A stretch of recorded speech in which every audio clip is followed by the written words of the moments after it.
Hare Krishna, muy buenos días. Namaste Vishnupadaya Krishna Prestaya Bhutale Srimate Bhaktivedanta Swamini Namine Namaste Saraswate Deve Gauravani Prasharine Nirvisesa Sunyabadi Pashatya Deshatarine Shayatri Krishna Chaitanya Prabhu Nityananda Sri Advaita Gadavtara Srivasadi Gaura Bhaktavrinda Hare Krishna, Krishna Krishna, Hare Hare, Hare Rama, Rama Rama, Hare Hare. Hare Krishna reiterados. Vamos a continuar con las lecturas y reflexiones acerca de algunos de los textos del siempre maravilloso Srimad Bhagavatam. El último texto compartido había sido el siguiente. Grandes filósofos los brahmanas representan su boca, los kshatriyas sus brazos, los vaishyas sus muslos y los shudras nacen de sus piernas. Un texto alusivo a cómo las diferentes áreas o divisiones, entre comillas, por llamarlo de algún modo, de la sociedad, divisiones hechas o tipologías propuestas en función de las cualidades de nacimiento de cada individuo en relación a su rol social de frente tanto a la cohesión social como al progreso social, o sea, las personas que tienen tendencia de dedicarse al conocimiento, personas con tendencia y cualidades para dedicarse a la administración en todo sentido, personas con tendencias y cualidades para dedicarse a la economía, al desarrollo, esas cosas así, y personas para dedicarse a participar de la ayuda o ayudar a las tres tipologías anteriores a desarrollar su labor de manera lo más eficiente posible. O sea, sitúa a esas áreas, a esas tipologías como parte de el cuerpo universal del Señor, y hacíamos énfasis en esa puntualización. Y veíamos cómo la sabiduría védica lo sitúa todo en relación a Dios, y ese es un gran logro de la cultura védica. Establecen todo una relación con la verdad absoluta, una relación con la verdad suprema, en este caso comparada a la forma universal para ser entendida o al menos asimilada desde la postura material en la cual por supuesto se encuentra toda criatura que convive identificada con esta elaboración material consciente de la realidad. El texto número 38 dice lo siguiente: los sistemas planetarios inferiores, ascendiendo hasta el nivel del estrato terrestre, se dice que están situados en sus piernas. Los sistemas planetarios medios, comenzando desde Bhubarloka, están situados en su ombligo, y los sistemas planetarios aún más elevados, ocupados por los semidioses y los sabios y santos extremadamente cultos, se encuentran en el pecho del Señor Supremo. Entonces ahora también sitúa en relación a la forma universal del Señor la ubicación de diferentes sistemas planetarios. Esto de sistemas planetarios puede ser entendido de dos maneras. Los de visión más materialista lo enfocan como los sistemas planetarios desde el punto de vista material, los planetas, y los de visión un poco más idealista lo ubican como planos de funcionamiento consciente o planos de conciencia. De cualquiera de las dos formas, ambos enfoques son vinculados a la forma universal del Señor, o sea, también forman parte del Señor, ya sea como cuerpos celestes materiales o ya sea como planos de conciencia, se encuentran dentro del Señor. Vamos a recordar que la literatura védica, así como cualquier otra literatura, tradición oral o enfoque o enseñanza de contenido teísta, o sea, que acepte la existencia de una suprema verdad absoluta y una verdad también tenga un enfoque personal, entonces sitúa a todo dentro de esa gran verdad y por tanto sitúa a todo dentro de la forma de esa gran verdad. Todo está de ese modo situado dentro del Señor y no solo situado en Él, sino situado en relación obligada, obligada entre comillas, porque es relación por naturaleza con ese Señor. Todo está en relación con esa verdad absoluta. Desde esa perspectiva entonces podremos comprender también algo, o sea, desde ese enfoque y al modo de ese enfoque se entiende que nada, incluyendo las entidades vivientes, o sea, las chispas vivientes, nada está en ningún momento realmente separado, realmente independizado, desligado del Señor Supremo.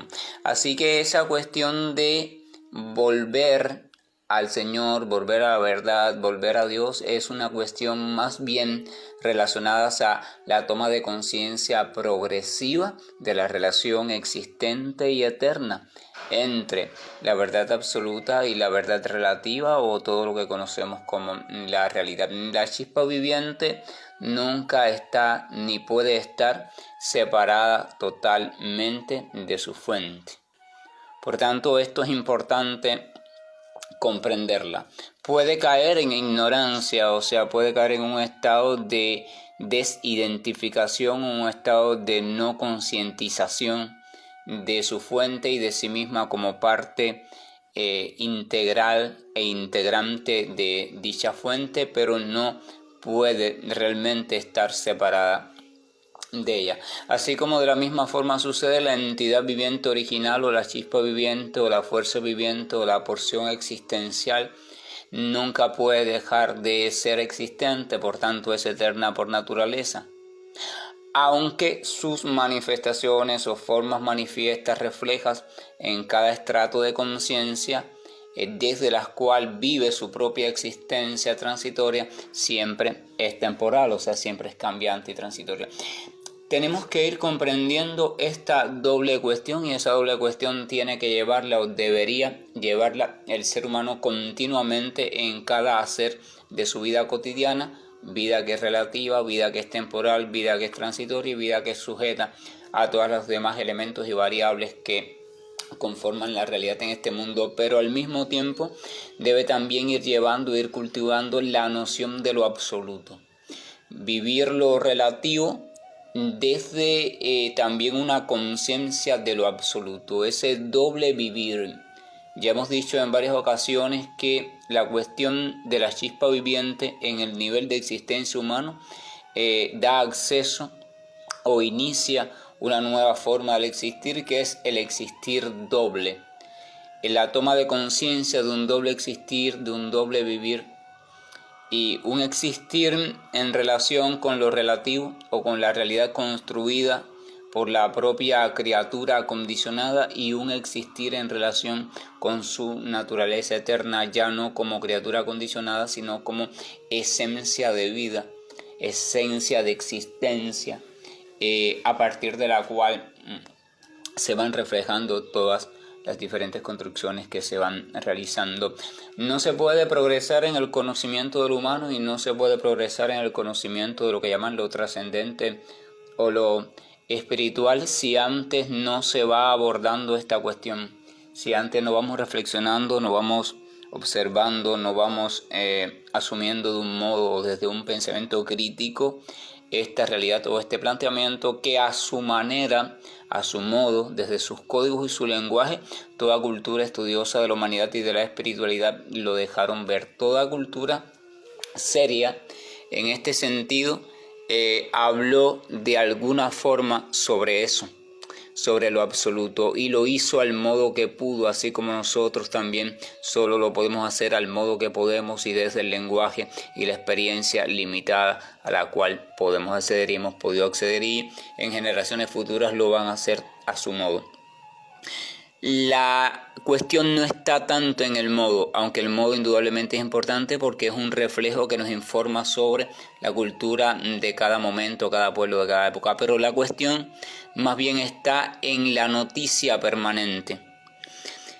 Noticia porque gracias a eso nos enteramos de algo a lo cual por nosotros mismos de forma natural todavía no podemos descubrir. Por tanto es noticia, nos llega la noticia y permanente, porque esa noticia está llegando continuamente de diferentes modos y es la noticia de lo absoluto.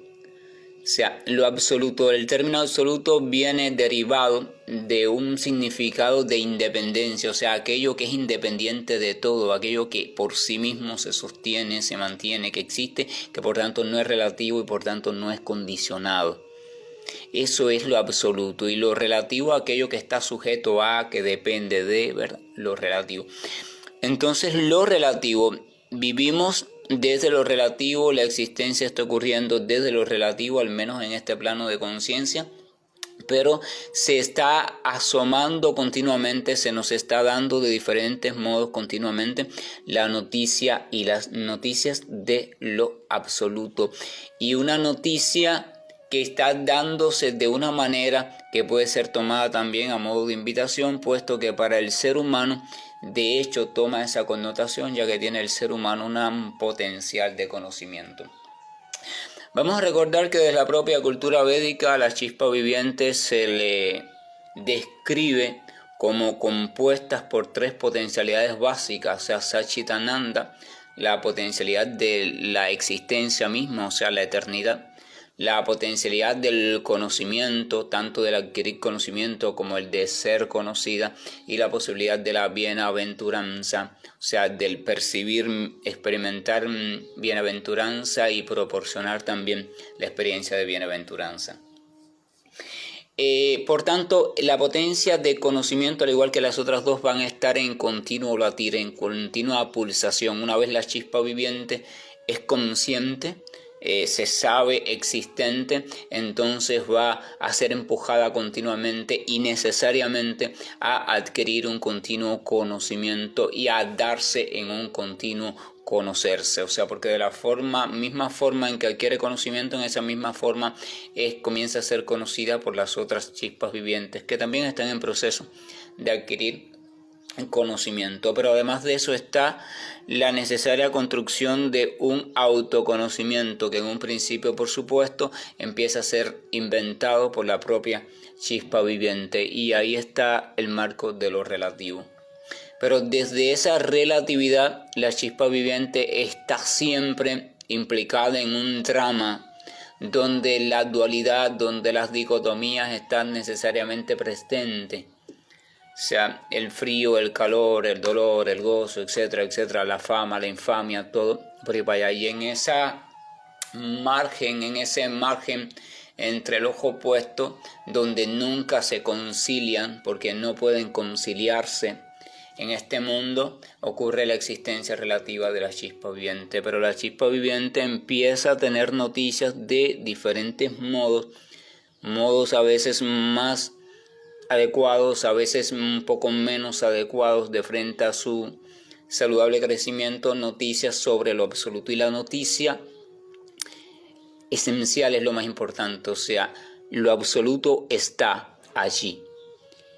Y está allí, y tengo la tendencia y la potencialidad para enfocarme en ello, para tratar de comprenderme, de acercármele por un medio o por otro, porque esa tendencia está en la entidad viviente y en el ser humano está más perfeccionada. Así que la búsqueda de lo absoluto, la constatación de lo absoluto, ya sea desde un enfoque teísta o desde un enfoque no teísta, la constatación de lo absoluto, la constatación de la chispa viviente como parte continua y constante de lo absoluto, la constatación de la capacidad que también hay en la chispa viviente de concientizar la relación, y no solo concientizarla, sino vivir desde la relación y en función de esa relación desarrollar todas sus potencialidades, donde la potencialidad o las potencialidades más elevadas son las del amor y el conocimiento absoluto.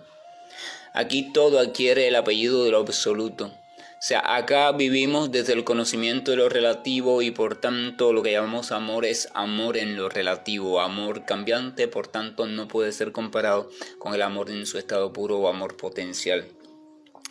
Sin embargo, cuando se va acercando al absoluto y va concientizando lo absoluto y concientizándose así como parte de lo absoluto, entonces empieza a adivinar la posibilidad de un conocimiento y un amor no relativo. Empieza a concientizar la posibilidad de poder cultivar una relación desde el punto de vista del amor y desde el punto de vista del conocimiento con lo absoluto, ya sea personalizado, o sea, según las tendencias personalistas, o no personalizado, según las tendencias más abstractas. Ese es el camino humano. Si no da ese paso, entonces el ser humano se queda a medias, se queda con muchas de sus potencias frustradas y en su incesante intento de ser feliz, entonces va a desmoronarse en su búsqueda cada vez más difícil y más infructuosa de tal felicidad, y sobre todo en este mundo donde las relaciones humanas están cada vez más deterioradas y donde la propia relación del humano con el medio que lo acoge o la naturaleza también está cada vez más deteriorada. Entonces sigue situando todo, sigue mostrando todo como parte del cuerpo universal del Señor. Repito, no podemos perder de vista que es un recurso didáctico que pertenece a una cultura dada, a un contexto dado, a una formación dada, desde el cual era muy propicio y muy recomendable en esos momentos, en esa época, transmitir la noticia de lo absoluto, y desde lo cual era también muy propicio la manutención o el sostén de ciertas recomendaciones, de ciertas reglas que eran y son necesarias mantener y cultivar para el buen funcionamiento social. Es muy difícil garantizar un funcionamiento social armónico. Se necesita de aquello que le da valor a la vida, aquello que le da valor a la existencia propia y del otro, aquello, etcétera, etcétera, o sea, de lo axiológico. Y garantizar un programa de lo axiológico es complejo. Por ejemplo, los animales no necesitan de lo axiológico complejo como el ser humano. Los animales no andan en esa cuestión de la necesidad de una ética, de una moral, y que son de hecho necesarios, pero que al mismo tiempo, si son enfocados desde la relatividad, constituyen un obstáculo a la propia evolución humana. La ética, la moral y otros aspectos conformadores también de lo axiológico y en relación a lo axiológico son unas cuestiones bien complejas y pertenecen a lo absoluto, o sea, deben tributar hacia el camino del humano, hacia su toma de conciencia de lo absoluto, pero negándose lo absoluto, entonces esa toma de conciencia se va haciendo cada vez más difícil. O sea, la moral y la ética caen en un plano de educación necesaria, de obligación, de no sé qué, de no sé cuánto, pero no se tiene como algo natural. Sin embargo, cuando empezamos a vincularnos con lo absoluto y a tener una comprensión enfocada desde lo absoluto sin perder lo relativo, la famosa moral y ética van emergiendo de forma natural como comportamientos, como corrientes, tendencias naturales del comportamiento humano. Y lo que antes se hacía de manera impuesta va resultando ahora un comportamiento natural y normal. Entonces continuamos la lectura. Dice: mi querido hijo Narada, he de decirte que del total de 14 sistemas planetarios existentes, 7 sistemas planetarios inferiores, existen 7 sistemas planetarios inferiores. El sistema planetario conocido como Atala se encuentra en la cintura, el segundo Vitala se encuentra en los muslos, el tercero Shutala en las rodillas, el cuarto Talatala en la espinilla, el quinto Mahatala en los tobillos, el sexto Rashatala en la porción superior de los pies y el séptimo Patala en las plantas de los pies. Así pues, la forma Virat del Señor está llena de todos los sistemas planetarios. Ya vienen nombres en sánscrito que por supuesto transmiten no simplemente un nombre ni una denominación, sino que transmiten a todo un significado profundo de lo que significa cada uno de esos planos de conciencia o qué es lo que guía la dinámica de cada una de sus existencias. Otras personas, continúa el texto, otras personas dividen todo el sistema planetario en tres partes, es decir, los sistemas planetarios inferiores que se encuentran en las piernas ascendiendo hasta la Tierra, los sistemas planetarios medios que se encuentran en el ombligo y los sistemas planetarios superiores, Swarloka, que van desde el pecho hasta la cabeza de la Suprema Personalidad. Aquí hay algo porque yo creo que me salté un texto. Sí, disculpen, el texto 39 decía: desde la parte delantera del pecho hasta el cuello de la forma universal del Señor se encuentran los sistemas planetarios denominados Jnana-loka y Tapa-loka, mientras que Satya-loka, el sistema planetario más elevado, se encuentra en la cabeza de la forma. Sin embargo, los planetas espirituales son eternos. Aquí hay una cosa también muy importante. Habla de sistemas planetarios, inferiores, medios, superiores, da diferentes nombres. Esto alude a diferentes formas de funcionamiento y cualidades de dichos sistemas y por tanto de las entidades conscientes que lo habitan. Y hace una distinción, al final dice, después que sitúa todos esos sistemas planetarios de manera general en el cuerpo Virarupa o la supuesta forma universal del Señor o de la verdad absoluta, dice que los planetas espirituales o planos de conciencias espirituales son eternos. O sea, hace una distinción y explica que más allá de los sistemas planetarios, es decir, más allá de ese Virarupa o enfoque de forma universal del Señor desde el punto de vista material, se encuentra entonces lo espiritual.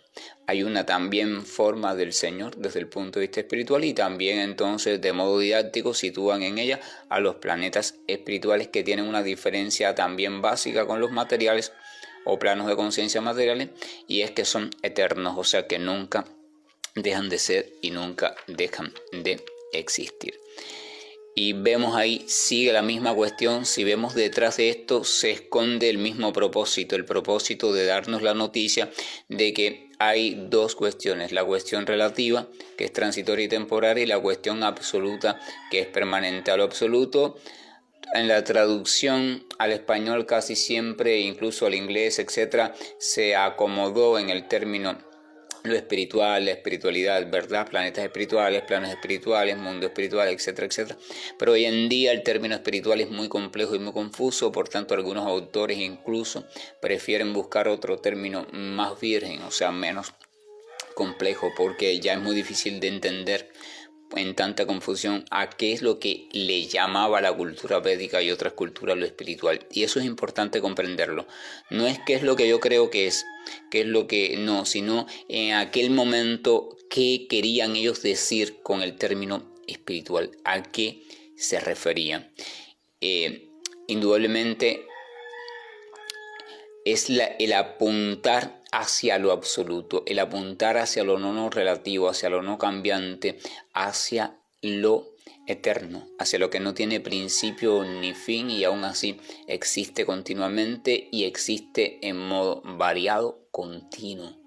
Es todo un asunto reflexivo importante. Y entonces ya vuelvo al último texto que leí porque ese texto se me había quedado pendiente.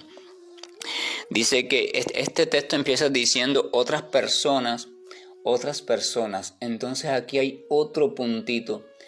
Esta descripción que nos está dando el Srimad Bhagavatam nos está hablando de diferentes posturas y posiciones que diferentes grupos, escuelas, etcétera, etcétera, asumieron a la hora de explicar la realidad de la existencia material o de explicar la estructura de la existencia material o de vincularlas a la verdad absoluta o a la forma universal de la verdad absoluta. Y descubrimos algo. Entonces son diferentes formas también didácticas, recursos pedagógicos empleados por diferentes personalidades muy inteligentes que las diseñaron y las encontraron como muy funcionales para transmitir la noticia necesaria en todo tiempo, repito, necesaria en todo tiempo, de la realidad absoluta. Existe una realidad absoluta, pero ¿cómo la podemos transmitir? O sea, esas grandes personalidades accedieron a la realidad absoluta, pero ¿cómo transmitírselas? ¿Cómo invitar a esa realidad a la gran masa de personas que no estaban accediendo, que aún no se daban cuenta, que no podían, que no estaban listas y había que buscar algún modo? Entonces ese modo fue dividiendo esa cuestión en varias escuelas, caminos, senderos, y cada uno lo fue haciendo a su manera, más cercana a la realidad, menos cercana, más funcional, menos funcional, y así se fue formando todo este tejido tremendo de religiones y cosas, y que es un enredo que cada vez se va complejizando más, pero todos hablan de una única cuestión, y es la cuestión importante, la cuestión de lo absoluto. Es un llamado a prestar atención a lo absoluto, es un llamado a reflexionar sobre qué es lo absoluto y sobre reflexionar sobre la posibilidad o con la que contamos para averiguar, para encaminarnos conscientemente hacia lo absoluto, desde lo relativo, pero trascendiendo lo relativo. Entonces, otras personas dividen todo el sistema planetario, y ahí da otra propuesta de división, y así va proponiendo. Vamos a ver eso en muchas partes del Srimad Bhagavatam. Por ejemplo, en el primer canto, cuando el rey Maharaj Parishi se encuentra con el toro, que era un poco la imagen que asumía la religión para manifestarse, y en un diálogo con ese toro le pregunta por qué está sufriendo, quién es el culpable de su sufrimiento, y el toro le dice: rey, algunos dicen que el sufrimiento viene por esto, por aquello y por aquello, otros dicen que viene por no sé qué y por no sé qué, otros dicen que la causa del sufrimiento. O sea, le plantea todo un abanico, no total, porque dejó de plantear muchas cosas, un abanico de supuestas hipótesis de por qué la criatura sufre. O sea, ahora lo cierto en ese abanico es una cuestión. Primero, el sufrimiento. O sea, es la cuestión, eso es la cuestión. Entonces, la literatura védica en ese sentido también nos muestra, nos devela eso. Hay diferentes abordajes de una misma cuestión. Por tanto, la literatura védica habla de la relatividad desde la cual necesariamente el ser humano en su primera etapa aborda cualquier cuestión de la vida, incluyendo la cuestión de lo absoluto. Y esa es otra trampa, la relatividad o la relativización de lo absoluto. Y lo peor es que cada uno de esos aspectos relativos lo toma el seguidor de ese aspecto y lo absolutiza. O sea, lo absoluto es así, es esto. Y entonces en esa absolutez limitada sesga, bloquea el acercamiento progresivo a lo absoluto. Es necesario, por una parte, tener certeza de que el abordaje que estás teniendo, el que estás siguiendo, es completo, es en sí mismo potencial, te va a conducir a lo absoluto en tu conciencia. Eso es importante, porque eso es lo que te ayuda a enfatizarte y a no moverte de esa metodología. Pero al mismo tiempo tienes que comprender en tu madurez que no es el único y que no todo el mundo va a obtener buenos resultados por allí. Entonces eso hay que tenerlo, porque eso es lo que va a evitar que no se entablen guerras intercaminos, interpropuestas, interreligiones, etcétera, etcétera, cosa que sabemos está pasando desde siempre y seguirá pasando, y cada vez más. Entonces ahí está la cuestión. Lo absoluto está, lo relativo está, los dos son importantes, los dos tienen funciones determinadas, y el ser humano, en tanto ser humano, cuenta con la capacidad para abordar la realidad desde los dos.